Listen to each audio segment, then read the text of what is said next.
পরিকল্পনা ছুটি ঘোষণা করা হয়েছিল কখন? তৃতীয় পরিকল্পনার পরে। নিচের কোনটি ভারতের রাজস্ব নীতি প্রণয়ন করে?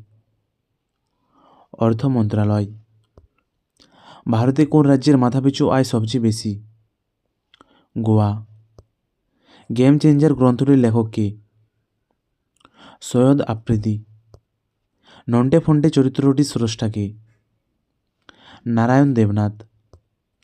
দ্য মেকিং অফ ইন্ডিয়া বইটি কে লিখেছেন? অখিলেশ তিলোটিয়া। নিম্নলিখিত কোন দেশের পার্লামেন্টের নাম ফোকেটিং? ডেনমার্ক। মানবদেহের কোন নার্ভ বা স্নায়ু ঘ্রাণ নিতে সাহায্য করে? অলফ্যাক্টরি।